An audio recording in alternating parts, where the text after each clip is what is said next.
জাতীয় নাগরিক পার্টির মুখ্য সমন্বয়ক নাসিরউদ্দিন পাটোয়ারি কিন্তু সেদিন নির্বাচন কমিশনে গিয়ে বলেছেন যে শাপলা প্রতীক না দেবার কোনো আইনগত যুক্তি তারা নির্বাচন কমিশন আমাদেরকে দেখাতে পারেনি। ফলে আমরা এখন পর্যন্ত শাপলা প্রতীকই অটল আছি। নির্বাচন কমিশন আনুষ্ঠানিকভাবে এই বিষয়ে সিদ্ধান্ত নিলে আমরা আমাদের চূড়ান্ত প্রতিক্রিয়া জানাবো। দ্বিতীয়ত হচ্ছে গণ অধিকার পরিষদের সাথে যেটা সংযুক্তির বিষয়টা, সেটা আমরা বলেছি সেটা আলোচনার পর্যায়ে রয়েছে। সে বিষয়ে কোনো সিদ্ধান্ত হলে আমরা আনুষ্ঠানিকভাবে আপনাদেরকে জানাবো। আর মির্জা ফখরুল ইসলাম আলমগীরের বক্তব্যের প্রেক্ষিতে আমি এই মুহূর্তে কোনো প্রতিক্রিয়া দিতে চাই না। যেটা আমি আমার বক্তব্য শেষে বলেছি, যদি আওয়ামী লীগকে পুনর্বাসন করার রাজনীতি এখন বিএনপি গ্রহণ করে থাকে, তাহলে সেই রাজনীতি বিএনপির জন্য কাল হয়ে দাঁড়াবে। ফলে আমরা বলবো যে বিএনপিকে আমরা গণ অভ্যুত্থানের অংশীদার মনে করি, আমাদের ফ্যাসিবাদ বিরোধী লড়াইয়ের অংশীদার মনে করি। বিএনপি যাতে ভুল রাজনীতি না করে সেজন্য বিএনপির প্রতি আমাদের আহ্বান থাকবে।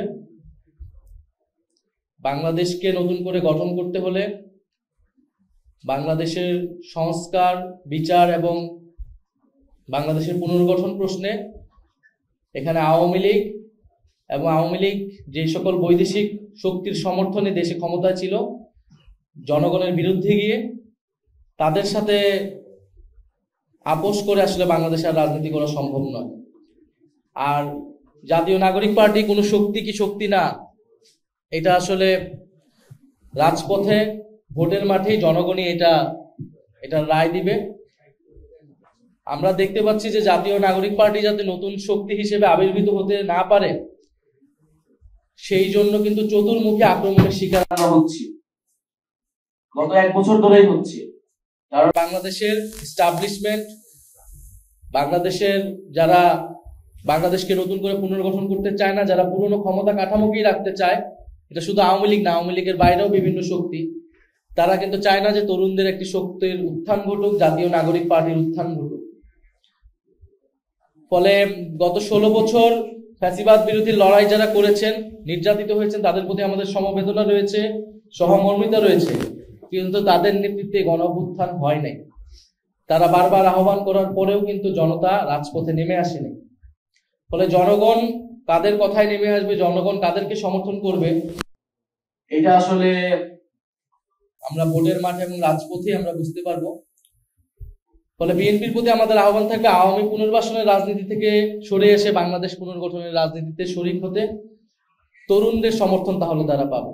সেখানে আমাদের জাতীয় নাগরিক পার্টির সমর্থকরাও ছিল, আমাদের যারা প্রবাসী, নিউ ইয়র্কে যারা আমাদের প্রবাসী কমিটির সাথে জড়িত, কিন্তু তাদেরকে মিসগাইড করা হয়েছে। তাদেরকে বলা হয়েছিল যে তারা অন্য একটা গেট দিয়ে বের হবে এবং তাদেরকে আমাদের সমর্থকদের অন্য একটা স্থানে থাকতে বলা হয়েছিল, কিন্তু পরে দেখা গেছে তাদের বের হওয়ার রাস্তাটা ভিন্ন করা হয়েছিল, যেটা আমাদের সমর্থকরা জানতো না। এটা যারা প্রোটোকলে জড়িত ছিল, যারা নিরাপত্তা জড়িত ছিল, তারাই করেছে। এই জন্য আমরা বলেছি যে এই ঘটনার তদন্ত করে যারা নিরাপত্তা দানে ব্যর্থ হয়েছে তাদেরকে শাস্তির আওতায় না এবং কনসুলেট জেনারেলকে অবিলম্বে পদত্যাগ করে, কারণ এটা সম্পূর্ণ তার ব্যর্থতার পরিচয়। ফলে সরকারের, আরেক ভাই যে প্রশ্ন করছিলেন, সরকারের ভিতরে আমরা অবশ্যই মনে করি সরকারের ভিতর থেকেই এই মদতগুলা দেওয়া হচ্ছে। সরকারের এবং প্রশাসনের বিভিন্ন স্তরে যে ফ্যাসিবাদের দোসররা রয়েছে, তাদের ইন্ধনে, তাদের সহযোগিতায় এই ঘটনাগুলো ঘটছে।